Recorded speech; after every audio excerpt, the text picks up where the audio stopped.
I got a shop owner, been working with him for 10 years and was looking at a transition, a family transition, but wasn't sure what he wanted to do. And all of a sudden now it's like, as we work through this whole process, he decided, I like my employees. I love building culture. So we're in the process of transitioning the business to his one son and his key employee. He's still maintaining a role within the business as visionary and as mentor. But now he's excited about doing, working on stuff in his church and in his community, and creating endowments and doing, just being an evangelist out there. And it's exciting to see that too. So Yeah. there's not one way to do it. I think Right. that's you get to a point. It's like what Laura was saying, and I'm going to kind of tie this back to the beginning. 80% don't plan. They're now something happens and they got to sell, and they don't live the fulfilled life that they could. Where if they planned, they can plan to sell at a max value, or they can plan to do a family transition, or they can plan to build multi-shop empire and exit and be a professional hobbyist. It's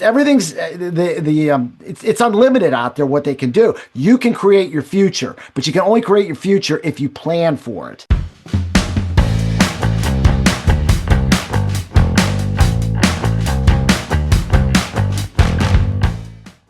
Hello, everybody. Welcome back to the Body Bangin podcast.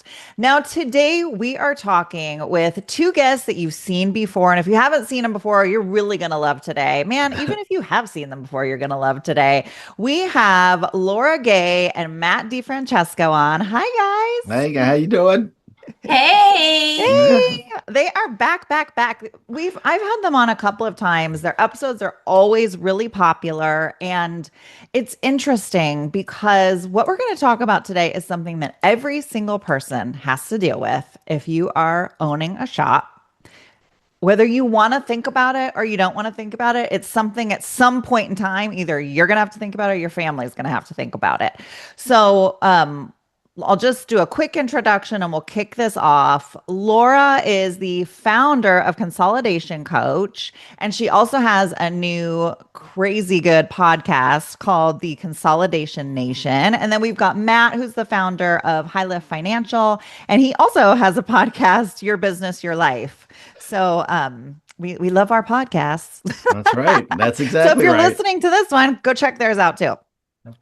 But we were talking previously, and there was a statistic I wanted to kick this off with because it, to me, is mind-blowing, but also it's a real good wake-up call for all of us. And Laura had mentioned this, and Matt kind of stamped it as well, that 80% of the folks that she's speaking with, it's talking about selling the shop, and the people that Matt are talking to, not even just selling your shop, but at some point in time, you're going to exit your shop. Folks, right. You're going to pass away one day. You're going to want to retire one day. You may want to sell one day. One way or another, you're going to have to get out of this business, right? And stop working. 80% of folks, if not more, that both Matt and Laura talk to have done zero planning for exiting their business in some form or fashion. To me, that's crazy. And of that 60% that they speak to, if not more, they have a dim, gloomy outlook on what that's going to look like. Wow. That stat is just frightening because there's something you can do about it, right? Like, this isn't just, guys, you're going to end up getting out of the business and it's going to suck for you. Sorry. No, it doesn't have to suck. It can be amazing. That's right. Right? Exactly. Absolutely. Exactly. That's, it's about living the life that you want to live. And that's what the next chapter of your life is about. But, what is Stephen Covey says, you got to begin with the end in mind. And that's the problem is the shop owners are not having an end in mind. Great point. And I think that just goes back to shop owners in general. Who are they? They are typically a body man or a painter that worked in a shop and somehow became an owner through some natural progression. Maybe they inherited, maybe they bought the shop from their past owner, maybe they had enough and they decided to start their own shop. But they're not traditional, what we'll call quote unquote business people. They typically don't have a lot of education, formal education, like they're usually not degreed people. And if they are, they typically don't have a business degree. Their degree is in Mm. usually something artsy. So, when you're lacking that infrastructure, you get in the business daily. And I laugh because it's kind of like a beaver. You're sitting there, doing little beaver stuff all day, busy as a beaver. I mean, seriously. Yeah. And you're thinking about getting cars fixed, fixing cars right, making customers happy, fighting with the insurance companies and all the things. And you're not thinking about, well, what am I going to do in 30 years? What am I going to do in 5 years or whatever it looks like that you're going to retire? And a lot of times what happens is people don't start thinking about it until some event happens in life. I most of the time when a customer's calling me, it is an event that has triggered it. Mm. I would say 80-90% of the time when they call me, it is an event that has triggered them to call me. And Yeah. that is not the time to be calling me or Matt. It should be before that. Even just to start thinking about your decisions, to be mindful every single day and building your business into an empire instead of just being that beaver, beavering away. Right. And I think, the other consideration, it's one of the reasons why I named my podcast Your Business, Your Life, is because, what happens in your business affects your life. What happens in your life affects your business. And Right. have the shop owners thought about what their vision is for their families too. I mean, Yes. they want to create something that's going to last for generations and generations. Maybe not necessarily the business, but some type of legacy that's there. And they never think about this. And then again, when you get under the gun, like Laura said, you have a triggering event, you have an illness, you have burnout to the point where you Mm. can't do this anymore. You've just you've run out of options. Now you have to be reactive, and now you don't get the outcome, not just for yourself but also what could happen for your family. So Yeah. I like to look at things both not just from the business standpoint but generationally, and how does this also affect your family, and what kind of life and lifestyle can we affect for your family and for the generations that pass on. Mm. Yeah. And on that, you made a really good point when you started talking about generational wealth. I think a lot of body shop owners, number one, don't have an idea, especially if they have a really, shop doing 3 or 4 or 5+ million dollars a year. They don't really understand the value of their shop or their real estate or just the whole picture. But they don't understand that they actually have created generational wealth that they can pass on Mm. to their kids and their kids can pass it on the grandkids and so on. And that's such a key element because there's so many shop owners, quite honestly, that don't get help. They get this big pile of money, and I have seen this play out so many times. They go on trips, they buy motorhomes, they buy cars, they do this, that, and another, and they don't think about, hey, I just got $3 million and I'm spending $300,000 a year. Well, guess what? That money is going to be gone in less than 10 years because you're going to pay tax on that money. Right. So Right. then you're sitting there holding your hands saying, what happened? You know what I Yeah. mean? Yeah. And $3 million sounds like a lot of money, but it's really not. Yeah. When you think Yeah. about living a lifestyle or continuing the lifestyle that you're accustomed to. Yeah. That's the big thing. Yeah, exactly. Because a lot of these shop owners, they actually live good lifestyles. You Right. know, True. I had to laugh. I just had a guy I actually met him at Northeast. He actually owns a mechanical shop. And he Mm. asked me, he goes, hey, why are all these collision guys, driving around in, nice vehicles, and all of our guys are closing them? So you can live a great lifestyle with the cash flow, but then when you look to transition, like you said, now you don't have the cash flow anymore. And I think Right. that was actually one of the case studies that we were talking about at Northeast Conference. Yeah. Tell me about it. Tell me about the case study you were talking about. So we basically, and let me, I'll kind of give you a very high level view of what the presentation was about. What Sure. Laura and I decided was that, um, we're trying to pound this, that you need to plan, you need to plan. And how can we get this to resonate with shop owners? And so what we started doing is, why don't we talk about case studies, cases that we've worked on, Yes. and some of the outcomes. So, the first one that we talked about, and this was a comment we're both involved with. He was a fairly young owner, probably about 55, second generation owner in the business. All Mhm. right. And came to me and said, I'm burned out. I can't do this anymore. I want to sell.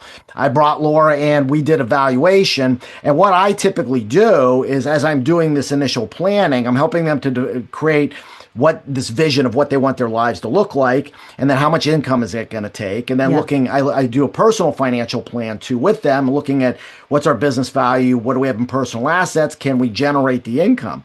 Well, Yeah. the problem was, we couldn't they wanted to live the same lifestyle that they were living, Mm, and they couldn't get enough value out of the business right.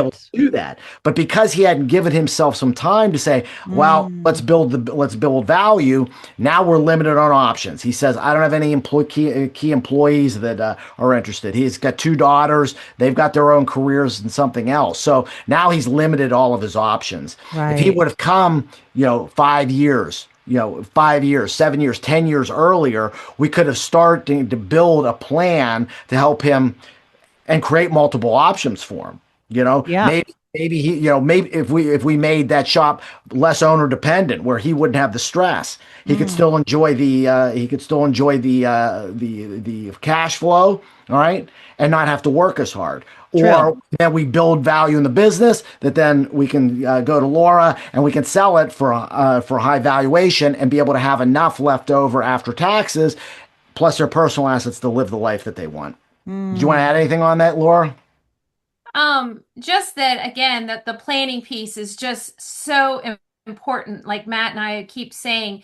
And I don't think, again, shop owners understand it just because it's kind of like, trying to fix a Tesla and you're not a Tesla certified shop. If you don't know how a Tesla goes together, trying to hang a Uniside on a Tesla Model 3, you're gonna just struggle. I mean, you're probably not going to be able to get it accomplished, or you'll get it accomplished, but not correctly. mm, It's the same premise, and I think that that's again, shop owners struggle with paying professional fees because they're kind of do-it-yourselfer kind of guys. right. But this is not something that you can do it yourself. And the little bit of money that you pay in professional fees, whether it's to me, Matt, or some other professional, will pay dividends like I can't even explain you. Like I would say 10, 20 fold depending on the timing of what you're doing. And Yeah. I Yeah. think, like Matt was talking about this client, that same client, had he started a little sooner, he could have realized probably $2 more million in sale price. That's a Wow. lot of money. That's a lot of money. Yes. And Yeah, that would have got him to his nut. exactly. Wow. Right. Right. Wow. Yeah, exactly. And he was your shop owner that was busy as a little beaver in his little shop, Right. making customers happy, fighting with insurance companies, all the things. He was a perfect example of that beaver. Yep. That's kind of Exactly. what I'm thinking is just in everyday life, we do this also, but in Mhm. business specifically, it's the I'll deal with it later. I'll deal with it Yeah. Yep. later. I have pressing things. I have all the flashing lights. I got the fires I got to put out, the emergency bills, right? They get my attention. So I'll deal with that stuff later. I Right. know it's important. I don't think people don't think it's important. It's just I'll deal with it later type of thing. And what you guys are saying is the later you keep pushing this, you're putting yourself in a worse position. The sooner Yeah. you get on Yeah. it, and there's no real reason to wait because I guess the question would be, so if I'm kind of playing devil's advocate a little bit, put myself back in my shop owner shoes. I'm super busy. I got all this stuff going on. I'm doing 8 million things. I am the beaver that what does this time commitment look like? So maybe that would help a body shop owner who's like, I just don't have the time for this. Realistically, oftentimes, when we get something done that we put off for forever and it takes like Right. 20 minutes and we're like, wow, I've been putting that off for 3 months. You know what I mean? Like, is it that kind of situation where it really doesn't take that much time, but it will be huge? It's a huge needle mover for the business. Like, what are we looking at like time investment for them. Yeah, so, and I'm going to quote Covey again, because I think Covey really addresses this. And he talks about, there's four quadrants of time. Okay. There's basically two types. There's urgent and important. And Hmm. we have things that are urgent and important. That's putting out the fires. There's the not urgent, but important.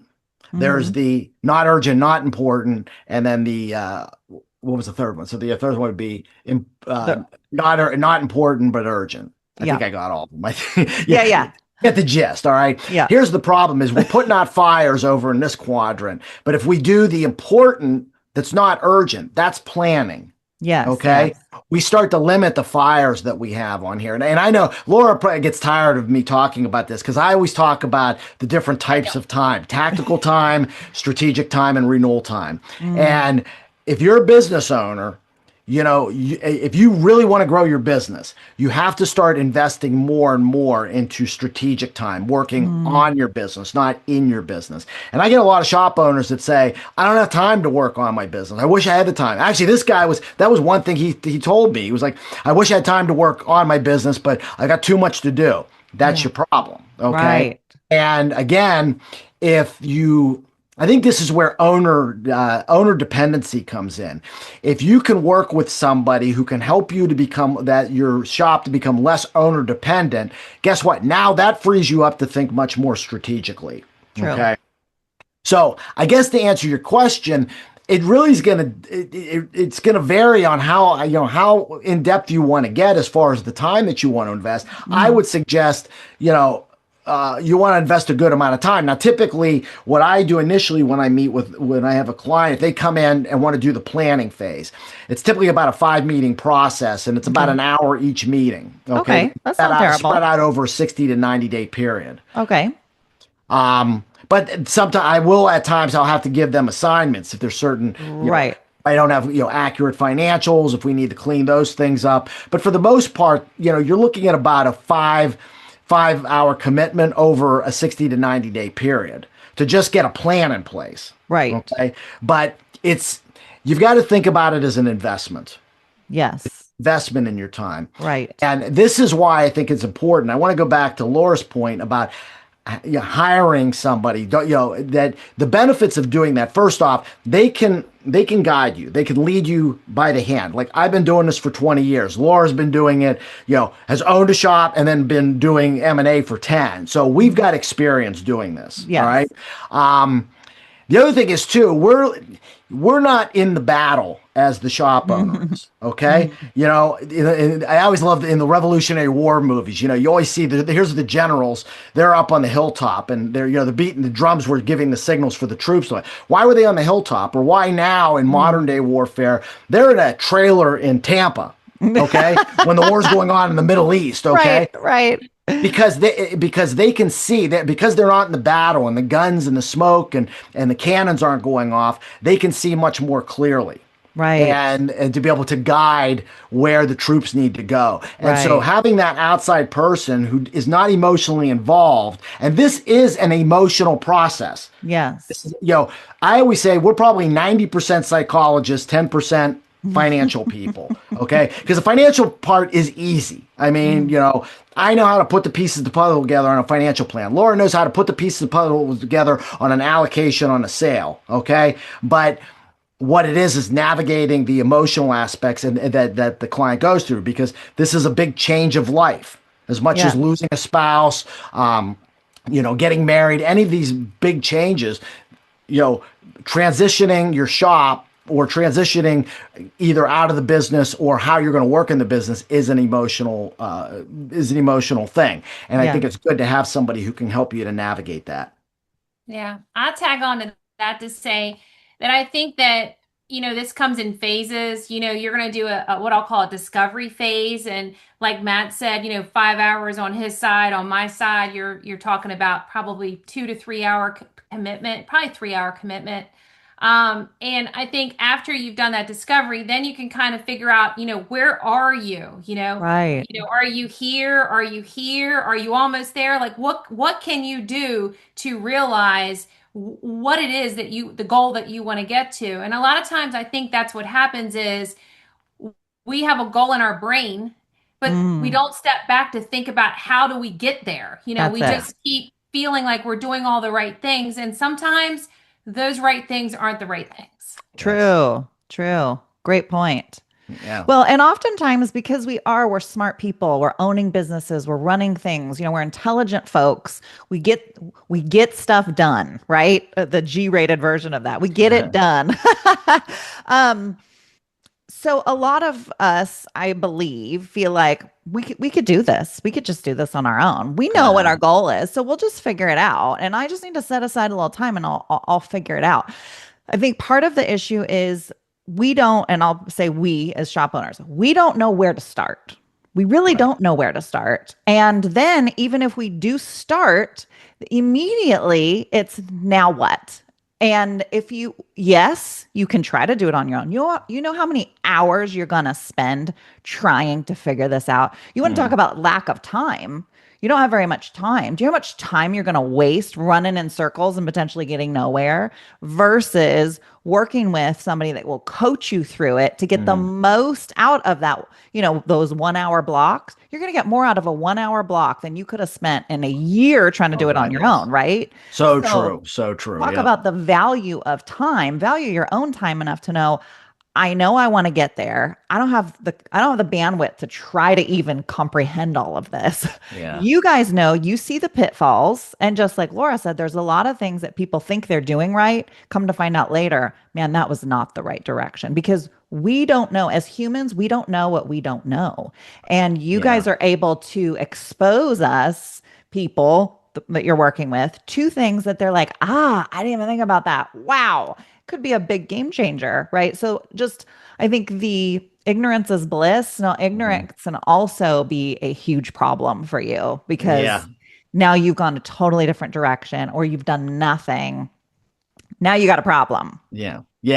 And I think Laura, this is a good point to talk about our second case study, because this is something that, and I think this happens a lot. And I'm going to let you kind of lead it, because you were kind of the lead on this one. So this was the guy who had the health problems. Yeah. So I had a client that had health problems. He came to me, late. When I say late, like he was fire sale. It was a full-on fire sale. Yeah. And much like the customer that Matt talked about previously and the other client that was our third case study, they all were very similar shops, similar size, similar everything. Okay. And the difference between the what I'll call case study 1, which was the worst case, and case study 3, which was best case, was about $6 million difference. Whoa. Yeah. That's crazy, to leave that kind of money on the table. And they were similar markets, similar shops, very like-minded owners. The difference was case study 3 owner, he really just started thinking about this very early on, and really not that early on, because I think he was probably 50, but I think he was 65. He was 65, but but what happened when he actually first came to me, he told me he had a buddy of his who had a shop, was a few miles away from him, and the guy died. And all of a sudden he was going, oh, I better start thinking about this stuff. Right. But see, that was the thing. He wasn't ready. He wasn't ready to do this, but he was like, I got to start thinking about it. And so what we started doing, as we were working, I helped him to develop this vision. What does he want out of it? What does he want his life to look like? What are some of his options here? He had looked at third party sale. I actually brought Laura in. She looked at the shop. This would have been a great shop. He could have sold it, but he decided the one thing that was important to him was his legacy. Now, he didn't have any kids, but he liked the name on his shop, and he really cared about his employees, and especially his production manager was like a son to him. Okay. So he was, as we worked through, we finally developed, well, you know what I'd really like to do? I'd love if Greg would take over. That was production manager. So we started working on a plan where the production manager bought in 25%. Okay. Okay. And it's on a 5 year note. And then what we had the option after 5 years, Greg could make the determination whether he wanted to, do I want to buy it outright?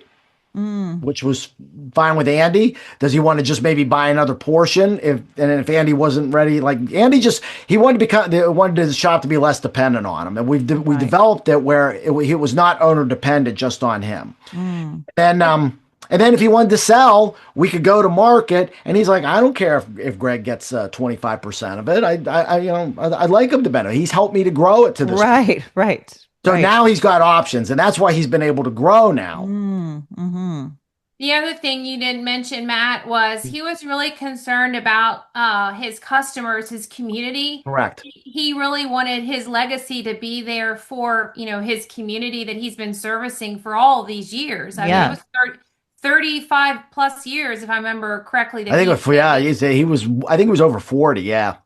yeah. And he had a beautiful facility and a very nice market that still, hadn't really been taken over by corporate America. And, it was in a very nice market with still really good values, family values, and things like that. And that was really, really important to him. Yeah. Yeah. Yeah. And I Mm, think that's really the key is identifying those things. We don't want to be in, we don't want to be in the first case study where you're not, like have no other options. The second one where a triggering event now forces you to do something that you don't really want to do. right. Okay. We want to be in a position where we have options. And I think the other thing that a lot of owners don't think about is, again, why do we want to plan ahead? Not just to be able to develop that vision, but what happens if something happens to you? Like the owner who had the health problem. Right. If he had put business continuity plans in, he probably could have had a way to be able to continue the shop while he dealt with his health problems and then secured the income for his family. Yeah. Yes. The other scenario that I want to share too that happens is I've got a client right now that's got an absolutely magnificent shop. He is about 90 miles from the closest, what I'm going to say, decent sized city. Okay. And consequently, he's just a little too far out, a little too rural. He's doing $3.5 million in sales, Mm-hmm. but the next closest like semi-decent town is 65, I think, miles away. Again, just too far of a reach Mm, for consolidator interest. right. He doesn't have anybody to take the business over, no key employee, anything like that. And he was really thinking from all of the knowledge that he's collected about selling his shop and such that, he was going to be able to sell it quickly, that he thought he was going to get, $3 million for the business by itself.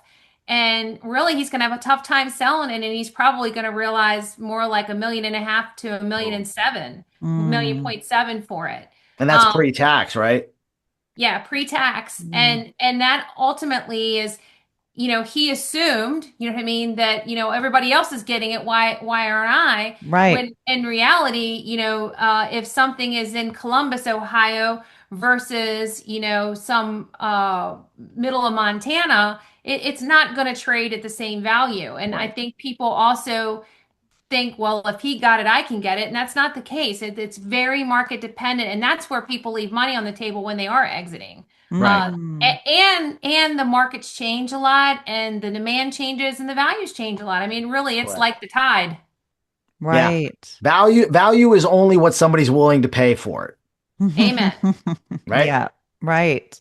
Well, and that's why building value is so important. Yeah. And giving yourself time to build value is important. Like I always say, the worst thing as a marketing agency owner, don't call me when you're at the point where I have to fire everybody or sell my business. I'm going to go under. So now I need to market. I'm like, oh Yeah. my gosh.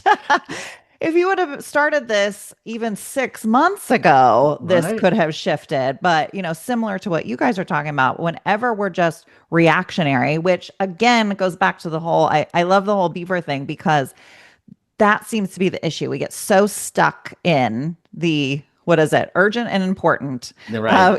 that nothing else is getting done. We're doing no planning, Yep. that the urgent and important shifts. And now all of a sudden, holy crap, my business is exploding, or, I got to fire sale this thing or whatever, but there's Right. been no planning. you're leaving yourself out there for exposure that didn't need to be. I think that's what I come back to is it Yeah. doesn't have to be this way.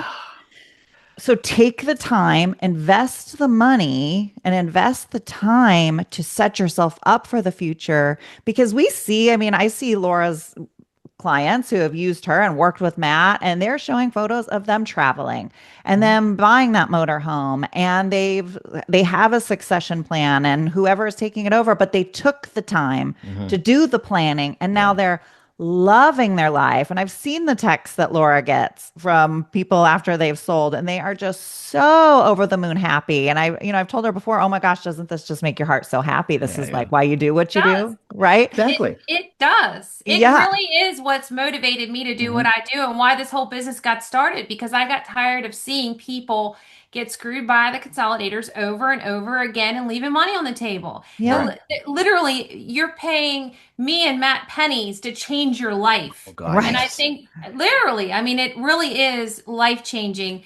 And I think if people slow down and really realize the pennies, they're tripping over pennies for, millions of dollars. It's crazy. Correct. Yeah, it is. It is crazy. It is crazy. And Yep. just I think even just the peace of mind of knowing that you have something in place, having a plan Yes. when we when and I've seen this over the 20 years of being doing financial planning and financial services when clients have a plan, they sleep better at night because They there's do. like you don't have this unknown, and it's Yes. not to say that stuff's not going to happen in your life, that a Hmm. spouse is going to get sick or Well, of kids course. Yeah. or things like that, but or we're going to lose jobs. But when we have a plan, it's much easier for us to make the shifts.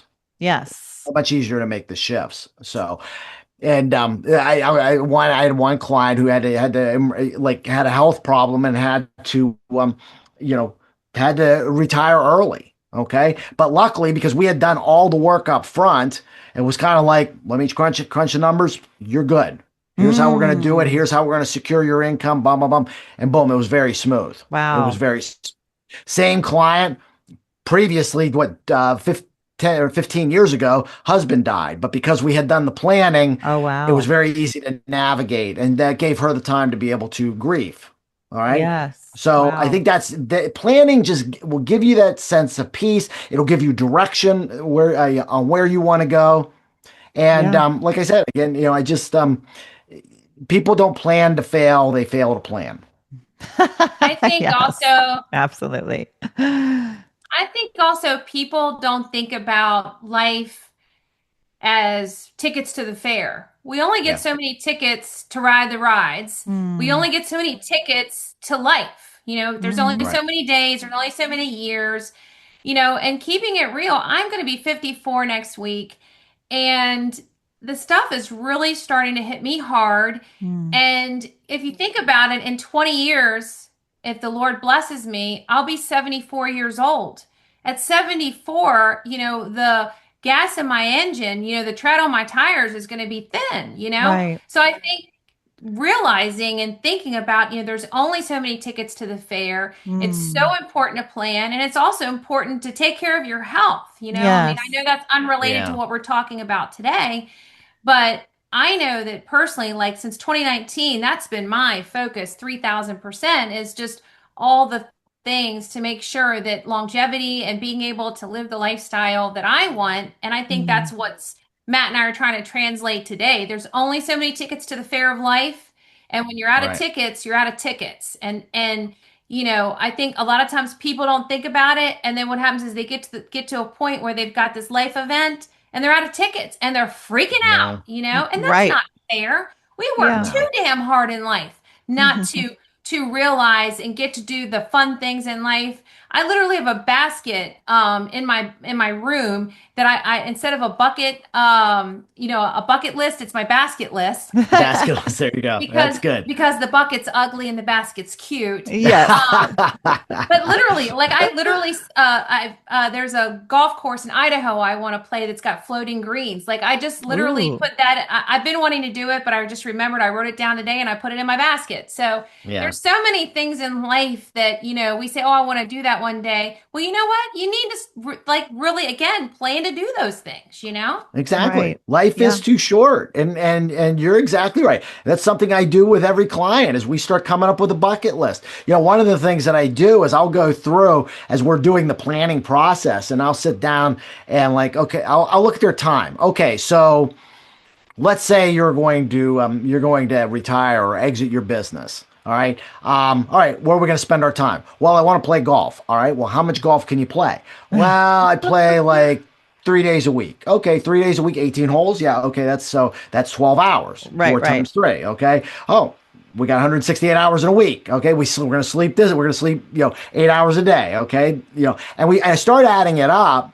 And all of a sudden, it's like they got these gaps. And I'm like, well, what are you going to do with your time? What are you going to do with your time? And now Right. start building the bucket list stuff. Ah. It's actually funny. I have a client of mine who a client of mine, young guy, and we're doing some like this is like 10-15 year planning. He wants to open multiple shops, but eventually exit at like in 55. And so as I was going through this process, and then so what I help him to do is developing what's going to be your new calling card. And he said, I'm going to be a professional hobbyist. He's not, that's cool, man. That's really cool because he likes riding his snow machines and he likes riding his dirt bikes and his ATVs and he likes to hunt and to fish and he's just going to do all those things. But because we created the bucket list for him. Yeah. That's so cool. But again, think about this. He's in mid-40s now and like.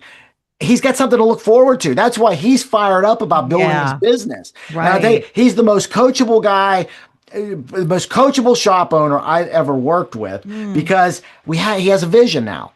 Yes. So now he's working towards something. And everybody says, 10 years, that's too far. Yeah, you got to have something to shoot for. And then we set little benchmarks as we go through. Yep. All right. Because as we're hitting the benchmarks, now we're saying, I'm getting closer to that big goal. I'm getting closer to that big goal. Right. And I'll tell you what, seeing that's what gets me fired up. When I see it's like it's just excited about life and their business and growing their business. And there's crap that happens all the time in our industry. Mm-hmm. Okay. Mm-hmm. But like this guy's excited. Guy's excited, And I'm on the other side of the spectrum. I get excited. I got a text message. I'll just put his name out there. Aaron Glasser. He and his family owned Glassers in Louisville, and I helped them with their exit. And he sent me a text this morning basically telling me he's getting ready to go on another 2 weeks of racing all over the country because I'm big into racing, if you don't know that. Awesome. And he's telling me all the races and stuff, sent me pictures, everything loaded up. Man, I'm all pumped up for him. He's living that's the Laura Gay dream. Right. Right. Yeah. Yeah.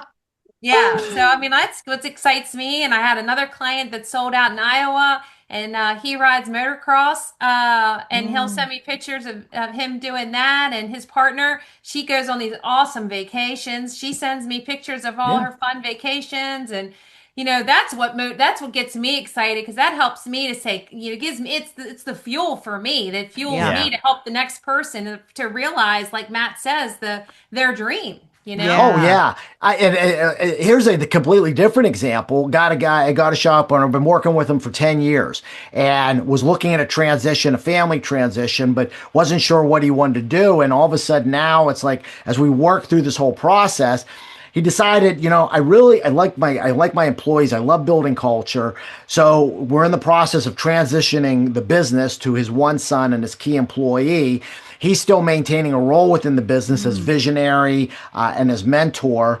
But now he's excited about doing, working on stuff in his church and in his community and, creating endowments and doing, just being an evangelist out there. And it's exciting to see that too. So there's not one way to do it. I think that's you get to a point, it's like what Laura was saying, and I'm going to kind of tie this back to the beginning.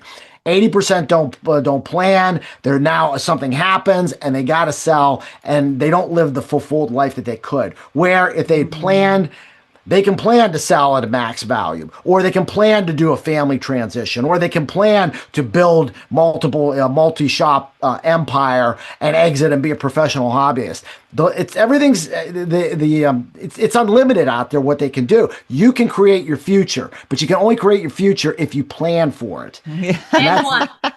And you only get to do it once. And you only get to do it once. That's exactly right. So, right. And good job on that, Matt. I love that closing. That was awesome. Yeah. That was perfect. Thanks. Yeah. That was a mic drop moment right there. Thanks. I get it. When I get on my soapbox, baby, you don't know how to get me off. That's Yeah, that's perfect. I think we should wrap it up there because that's exactly it. That was exactly it. So, and you only get to do this once. You don't get to learn from your mistakes and go back and redo it again, unless you believe in some, reincarnation type of thing, but then you'll probably be a bug and good luck to you. So, so basically reach out to these folks, let them help you. Their information is going to be below. And, and this starts to then make you think about personally, we're talking about business, but also personally. Like I know for my mom, she's going through a health thing right now, and things that I have been kicking that can down the road, I'll get to do in my own will. I'm in my 40s, I'll get to setting up a trust, I'll do that later. But when you start seeing, just like, your case study before, it's oh boy, this is coming. And if I don't plan for it, it's coming whether I plan for it or not. Right. And so now's the time. You guys, that's my encouragement for you. To piggyback on what Matt said, now's the time. Start now. Don't kick it down the road another day. If nothing else, send the email. If they just want to do planning, you're going to reach out to Matt. If you're wanting to talk about doing sales, and oftentimes you'll work with Matt and then Laura. If you're talking about, what I want to sell, that's where I'm at right now, then you're going to want to go to Laura directly. But I do a little bit of planning. But most of it I pass off to Matt. Usually it's what we'll call the 0 to 18 month planning. You know what I mean? Cleaning up and things like that. Right. But if it's more long-term financial planning, that's my man, Matt. That's right. Developing the vision and all that. Yeah, right. Exactly. Yeah, so because I'm not an ops person. I'm the last one you want working ops. I'll give that to somebody like Laura. Okay. Yes. Yeah, and they'll help you. So if you contact one, then they'll say no. You need to talk to the other one. So really, just reach out to somebody. At this point, you listen to the podcast. There's no excuse. Don't wait another day. Yeah. Send the email, get the initial appointment set, and start moving that ball down the field. Right. That's my encouragement for you today. And I'm going to take that advice myself because I need to start planning my own dang stuff. Right. So I'm preaching to the choir over here. And if you're not going to do it for yourself, do it for your family. True. Absolutely. Yeah. And the ones you love. Absolutely. Yep. Well, thank you guys so much. Any last things that you wanted to say before we head off today? I was just going to say, the Just for Men commercial, I'm not just what's their jingle go? I'm not just a spokesperson, I'm a customer. Yes. Yeah. Well, here we are. I'm not just a spokesperson. I'm actually Matt's customer. So, I think that and seriously, I am one of Matt's customers. And I think that resonates, that like, I think enough of him, you know what I mean? That he's doing my exit planning. So I think that speaks volumes too. And, and again, great. I'm so grateful that we were able to get together today and talk about this, because this really has been something that's been resonating in both of our hearts. Is just seeing so many people, for lack of better words, struggle and live a life that could be way, way better than what they ever maybe even dreamed of. Yeah. Correct. Absolutely. Exactly right. I love it. Thank you guys. That was beautiful. As you guys know, Laura and Matt are two of my besties and I love them so much. So they definitely have my stamp of approval. So reach out to them. They are to be trusted. They are to be considered. They are compassionate and caring, but also very good at what they do. So do not hesitate. Reach out today. Don't hesitate. Don't wait. Get it done, get it started for your own self. And like Matt said, for the people that you love. But we're going to wrap up today. Thank you all for listening. Again, all their contact information is in the show notes below, and we will see you next time. Bye. Thanks. Bye.